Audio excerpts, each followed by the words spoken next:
The camera flash exploded in Lila Monroe's face like a grenade. She stumbled backward, arms raised defensively as a dozen paparazzi swarmed the hotel entrance, their voices a cacophony of accusations and questions she couldn't bear to answer anymore. Lila. Is it true you slept with your sponsor's husband? How does it feel to destroy a family? Any comment on the lawsuit? She shoved through them, mascara streaked and trembling, her designer heels clicking frantically against the pavement until she kicked them off and ran. The headlines had already gone viral. Her face plastered everywhere with words like homewrecker, liar, fraud. None of it true. But truth didn't matter when the world had already decided. 3 days later, Lila Monroe ceased to exist. Or at least, the version everyone knew did. The bus that carried her to the remote coastal town of Grayport smelled like stale coffee and diesel, a far cry from the private jets and penthouse suites she'd once known. She wore a faded hoodie, no makeup, hair tucked under a baseball cap. Invisible. Exactly how she needed to be. The mansion appeared through morning fog like something out of a gothic romance, perched on cliffs overlooking an angry gray ocean. Lila clutched her single backpack and approached the iron gates, pressing the intercom button with a shaking finger. Miss Monroe? The voice was deep, calm. Gates opening. Come straight to the main entrance. The driveway seemed endless, lined with manicured hedges and sculptures that probably cost more than her old apartment. She'd taken this nanny job sight unseen, desperate for escape. The listing had been vague: wealthy single father, 1 child, live-in position, discretion required. The salary was generous enough to rebuild her life. The front door opened before she could knock. He stood there, and Lila's breath caught. Tall, broad-shouldered, with dark hair slightly too long and eyes that held something unreadable.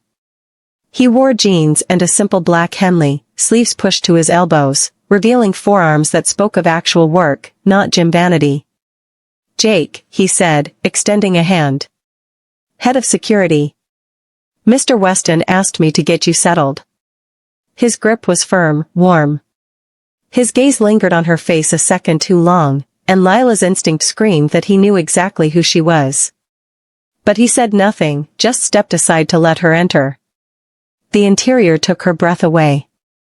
Vaulted ceilings, floor-to-ceiling windows overlooking the ocean, modern art that belonged in museums.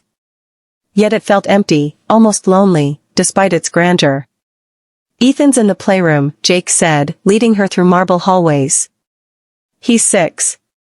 Smart kid. Doesn't talk much around strangers, but he'll warm up to you. And Mr. Weston? Jake's jaw tightened almost imperceptibly. Busy. He trusts me to handle household matters.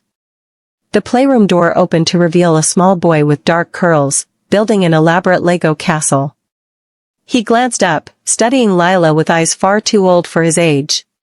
Hi, Ethan, she said softly, crouching to his level. I'm Lila. I like your castle. It has a secret room, he whispered. Where the prince hides when people are looking for him. Something in those words hit too close. Lila smiled. Smart prince. Over the following days, Lila discovered the mansion's strangeness. No other staff except Jake, who seemed to be everywhere, fixing Ethan's breakfast, monitoring security feeds, even doing repairs. The technology was military-grade. Cameras everywhere except private rooms. A helicopter pad she glimpsed from her bedroom window. And the mysterious Mr. Weston, who she'd never seen, only heard referenced in hushed tones. On the 4th night, as she tucked Ethan into bed, she heard commotion outside. Voices. Cameras clicking. Her blood turned to ice. Jake appeared in the doorway. Stay with Ethan. Lock the door. What's happening? Paparazzi. They won't get through. She watched from the window as Jake strode to the gate where 3 photographers argued with the security system. His presence alone seemed to drain their confidence. He spoke calmly, but whatever he said made them retreat quickly, cameras lowered. When he returned, Lila was waiting in the hallway, arms crossed. How did they find me? Jake's expression was unreadable. They didn't. They're always testing the perimeter, hoping for shots of Mr. Weston.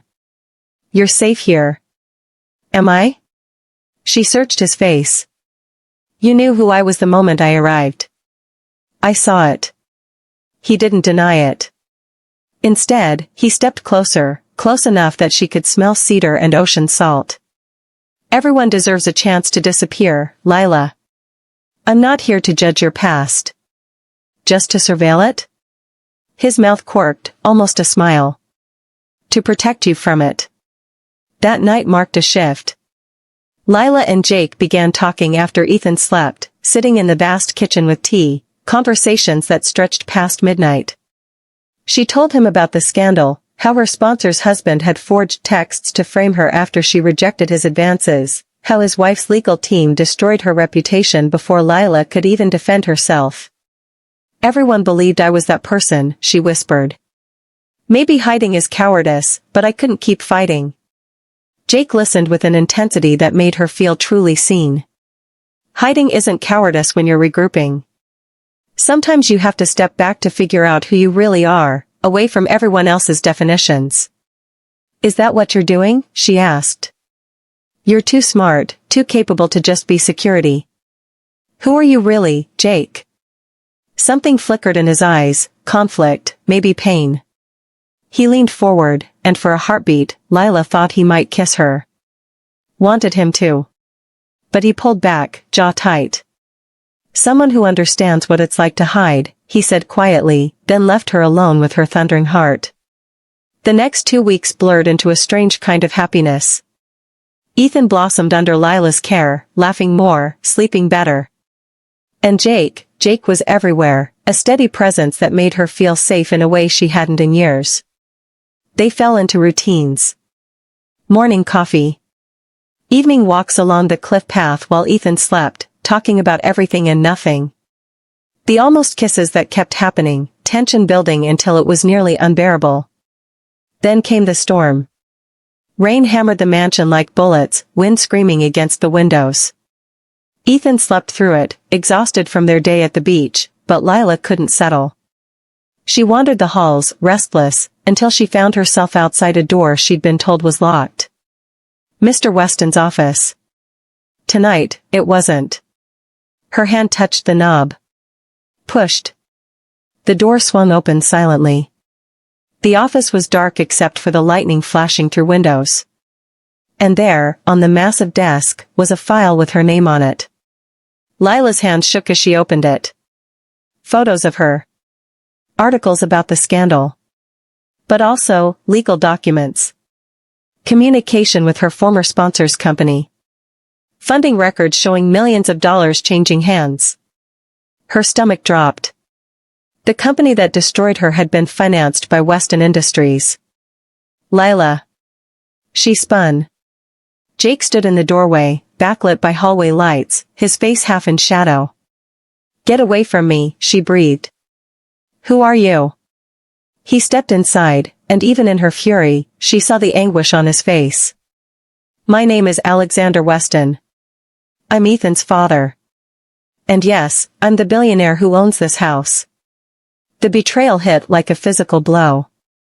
You lied to me. You pretended to be, why? To humiliate me more? To get some sick entertainment watching the disgraced influencer play nanny? No. He moved closer, hands raised. Lila, please listen. You funded the company that destroyed me. She threw the file at him, paper scattering. You're in bed with the people who ruined my life, and you what?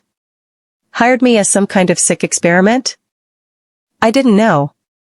His voice rose, desperate. Not until after your scandal broke. When I learned what they'd done using my money, I tried to fix it. I hired investigators, lawyers. I've been fighting quietly to clear your name for months. Lila's laugh was bitter. How noble. And hiring me? Was that part of your redemption arc? I hired you because Ethan needed someone real. Someone who understood what it meant to be judged unfairly. Alexander's composure cracked. And I pretended to be Jake because I needed to know if I could trust you around my son. After his mother abandoned us, chasing tabloid fame, I swore I'd never let anyone mercenary near him again. So you tested me. Used me. At first, maybe. He stepped closer, close enough that she could see the raw emotion in his eyes. But then I got to know you, Lila. The real you. How gentle you are with Ethan. How brave you are, starting over after everything that happened. How you still find beauty in things despite the ugliness you've faced. I didn't hide because I pitied you. I hid because I was falling in love with you, and I didn't know how to tell you the truth without losing you. Tears burned her eyes. You should have trusted me. I know. And I'm sorry. But Lila, I swear to you, I will use every resource I have to clear your name. Let me help you fight back. She wanted to scream at him, to run. But lightning illuminated his face, and she saw the truth there. The man she'd fallen for, whether he called himself Jake or Alexander, was real. The rest was just noise. I can't do this, she whispered. I need to leave. She turned, but he caught her wrist gently. There are 15 paparazzi at the gate right now because of the storm drawing them out. Leaving tonight would be walking straight into them. As if to punctuate his words, headlights suddenly flooded the driveway. Shouts. The crash of something hitting the gate. They're trying to breach the property, Alexander said, jaw tight. Stay here with Ethan. I'll handle this. No. Lila grabbed his arm. They're looking for you. For scandal. If you go out there. Then I give them one. His eyes met hers with fierce determination. I'm done hiding, Lila. If that's what it takes to protect you and my son, then they can have their story. He strode toward the front door like a man walking into battle. Lila stood frozen for 3 seconds before running after him. She found Alexander on the front steps, rain soaking through his clothes, facing a wall of cameras and reporters who'd somehow breached the gate. Security was restraining them, but their lenses were already trained on him, flashes exploding. Mr. Weston. Is it true you're harboring the disgraced influencer Lila Monroe? Are you having an affair? What's your connection to her scandal? Alexander raised his hands, and somehow, the chaos quieted. Yes, Lila Monroe is here. She works for me, caring for my son. And you want to know our connection? His voice rang out clear and strong. She's innocent. The allegations against her were fabricated by Marcus Chen, who has since been under investigation for fraud. My legal team has uncovered evidence proving her complete innocence, which will be released to the press tomorrow. As for what she means to me. He turned, finding Lila in the doorway. Extended his hand. She shouldn't take it. Shouldn't step into that spotlight again. But looking at him standing there, willing to risk everything for her truth, she found herself moving forward. Their fingers interlocked. She's the woman I love, Alexander finished. And if any of you print otherwise, you'll be hearing from my attorneys. The cameras went crazy. But with his hand in hers, Lila felt something she hadn't in months. Hope. 6 weeks later, Lila sat on the floor of Ethan's room, reading Where the Wild Things Are while the little boy dozed against her shoulder. The lawsuits had been settled. Her name cleared. The media had moved on to the next scandal, as they always did. The door opened quietly. Alexander leaned against the frame, watching them with soft eyes. He'd stopped pretending to be anyone but himself, billionaire, father, man still learning how to trust. But every day, they built something real together. So, Lila whispered, careful not to wake Ethan. No more pretending to be poor? He grinned, crossing the room to sit beside her. Only if you promise to keep me humble. Maybe make me do my own laundry occasionally. Deal. She kissed him softly, tasting possibility and new beginnings. But I'm keeping the private beach. That's non-negotiable. Anything for you, he murmured against her lips. Outside, waves crashed against the cliffs, washing away the past and bringing in the tide of tomorrow. And for the first time in forever, Lila Monroe wasn't hiding. She was home. If this story touched your heart, show some love. Like this video, subscribe for more amazing stories, and tell me in the comments what your favorite moment was. Thanks for watching, and I'll see you in the next one.